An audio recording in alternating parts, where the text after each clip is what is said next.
আসসালামু আলাইকুম বন্ধুরা, আশা করছি সবাই ভালো আছেন। আজকে আমরা সাউথ এশিয়ার একটি দেশের রাজকীয় গণহত্যা সম্পর্কে জানব, যা the royal massacre of Nepal নামে পরিচিত। আশা করছি সবাই বুঝে গেছেন আমি কোন দেশের কথা বলছি। চলুন শুরু করা যাক।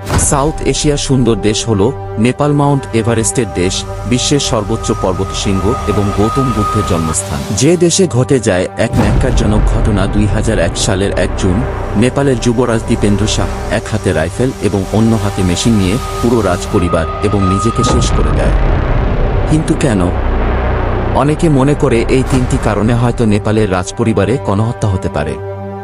প্রথম কারণ, যুবরাজ দীপেন্দ্র যে মেয়েকে ভালোবাসত সেই মেয়েকে তার পরিবারের পছন্দ ছিল না, এর জন্য সে তার পরিবারের সবাইকে হত্যা করে।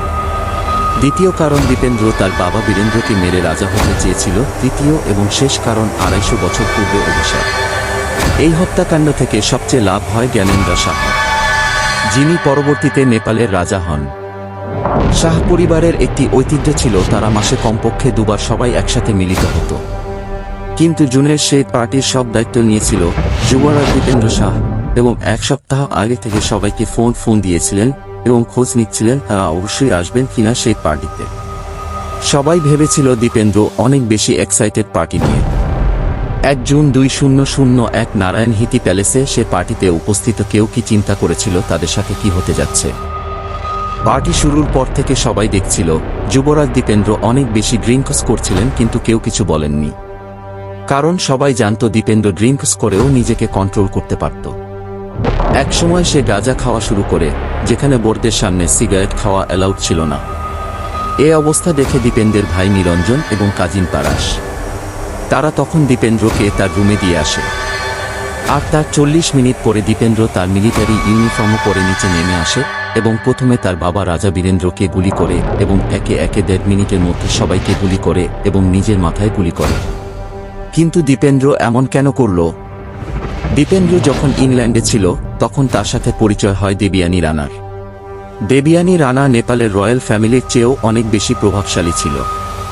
এর আগে থেকেই একে অপরের শত্রু ছিল, যার প্রমাণ পাওয়া যায় নেপালের ইতিহাস থেকে। যার জন্য যুবরাজ দীপেন্দ্র পরিবার এই বিয়েতে রাজি ছিলেন না। তারা যুবরাজ দীপেন্দ্রকে অনেক বুঝিয়েছিলেন এবং শেষমেশ এক জ্যোতিষকে এনেছিলেন, যিনি দীপেন্দ্র এবং দেবযানীর জন্মকুণ্ডলী পরীক্ষা করেন এবং কোনো প্রকার বিজ্ঞানী ভিত্তি ছাড়া বলেন দেবযানী শাহ পরিবারকে কোনো ওয়ারিস দিতে পারবে না। দীপেন্দ্রের পরিবার তাকে বলে দেবযানী তার জন্য আইডিয়াল ওয়াইফ না। শাহ পরিবার এক নিমিষে যুবরাজ দীপেন্দ্র এবং দেবযানীর প্রেমের সম্পর্ক ধূলিসাৎ করে দেয়। এখন আমরা আলোচনা করব 250 বছর আগের অভিশাপকে নিয়ে, যাকে অনেকে সত্যি মনে করেন। কি ছিল সেই অভিশাপ? 250 বছর আগে শাহ রাজবংশের প্রথম রাজা পৃথ্বী নারায়ণ শাহকে অভিশাপ দেওয়া হয়। একদিন পৃথ্বী নারায়ণ শাহ বনে ঘুরতে যান এবং ওনার সাথে দেখা হয় এক সাধুর। সে সাধু আর কেউ ছিলেন না, ছিলেন সাধু গৌরাকনাথ, যাকে নেপালের লোক এবং শাহ পরিবারের ভগবানের মতো শ্রদ্ধা করত। এই ব্যাপারটি পৃথ্বী নারায়ণ শাহ আগে খেয়াল করেননি, তাও তিনি দক্ষিণা হিসেবে দৈভর্তি একটি বাটি দেন সাধু গৌরাকনাথকে। ওই সাধু গৌরাকনাথ দই খায় এবং মুখ থেকে বের করে আবার বাটিতে রাখে এবং রাজা পৃথ্বী নারায়ণ শাহকে সেই দই খেতে বলে। এতে রাজা অনেক ঘৃণা এবং তিনি তা থেকে ফেলে দেন।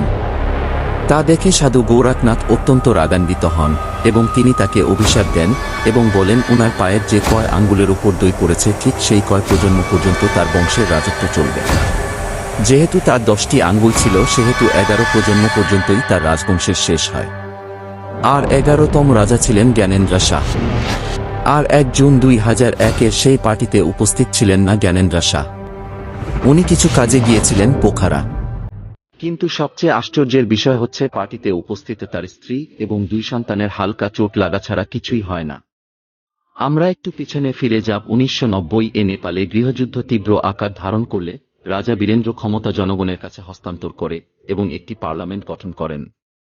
এতে তিনি একজন নামেই রাজা হয়ে পড়েন, ঠিক ইংল্যান্ডের রাজপরিবারের মতো। তখন যুবরাজ দীপেন্দ্র ইংল্যান্ড ইটন কলেজে পড়াশোনা করতেন। ইটন কলেজের এক প্রফেসর বলেন একবার তার মা তাকে চিঠি লেখেন এবং বলেন দীপেন্দ্র যেন তার বাবাকে বোঝায় তিনি সব ক্ষমতা হারাতে চলেছেন এবং এই সিদ্ধান্ত ঠিক হচ্ছে না। পরবর্তীতে দীপেন্দ্র তার প্রফেসরকে জানান, এরপরে তার মায়ের দ্বারা কৃত কোনো ফ্যাক্স আসলে যেন তাকে না জানানো হয়। এ থেকে বোঝা যায় দীপেন্দ্র সিংহাসনের প্রতি তেমন কোনো চাহিদা ছিল না। অন্যদিকে এই হত্যাকাণ্ডের পর রাজা জ্ঞানেন্দ্র শাহ রাজভার গ্রহণ করেন এবং রাজা হওয়ার পরেই পার্লামেন্ট বন্ধ করে দেন এবং নিজেকে অ্যাবসলিউট রুলার ঘোষণা করেন। এবং এই হত্যাকাণ্ডের রহস্য উদ্ঘাটনের জন্য তদন্ত কমিটি গঠন করেন, কিন্তু রহস্যের বিষয় হচ্ছে এই যে এ তদন্ত কমিটির সদস্য ছিল দুজন এবং তারা 1 সপ্তাহের মধ্যে কেস ক্লোজ করেন কোনো প্রকার ফরেনসিক রিসার্চ ছাড়া। তারা যুবরাজ দীপেন্দ্রকে খুনি হিসেবে চিহ্নিত করেন। কিছু স্পেকুলেশন এমন আছে যে যুবরাজ দীপেন্দ্র রাইট হ্যান্ডেড ছিলেন, তাহলে তার মাথায় গুলির চিহ্ন লেফট সাইডে কেন ছিল? আর হত্যাকাণ্ড চলার সময় প্যালেসের নিরাপত্তা রক্ষীরা কোথায় ছিলেন? রয়্যাল প্যালেসে ২৬ বছর কাজ করা লেফটেন্যান্ট জেনারেল বিবেক কুমার শাহ জানান যুবরাজ দীপেন্দ্র বাইরে একরকম কিন্তু ভিতরে আরেক রকমের মানুষ ছিল। যুবরাজ নিজের রাগকে কখনো কন্ট্রোল করতে পারতেন না। ছোটবেলায় তিনি অনেকবার বিড়াল এবং ইঁদুরকে পুড়িয়ে মারতেন, যা দেখে তিনি মজাও পেতেন। রাজা জ্ঞানেন্দ্র শাহকে নেপালের মানুষ কখনোই চাইতেন না। তীব্র গণ আন্দোলনের কারণে তিনি রাজসভা ছাড়তে বাধ্য হন। নেপালের জনগণ কখনোই বিশ্বাস করেনি যে দীপেন্দ্র এই হত্যাকাণ্ডের পেছনে দায়ী। 1 জুন 2001 থেকে 2024 এখন অবধি কেউ জানে না কি জন্য হয়েছিল এই হত্যাকাণ্ড। বন্ধুরা, আপনারা যদি জানেন অবশ্যই কমেন্ট বক্সে জানাবেন এবং আপনার যে বন্ধুরা নেপালের এই ম্যাসাকার সম্পর্কে জানে না তাদেরকে অবশ্যই শেয়ার করবেন। ধন্যবাদ সবাইকে। ভালো থাকবেন সবাই। দেখা হবে পরের ভিডিওতে কোনো এক অজানা রহস্য নিয়ে।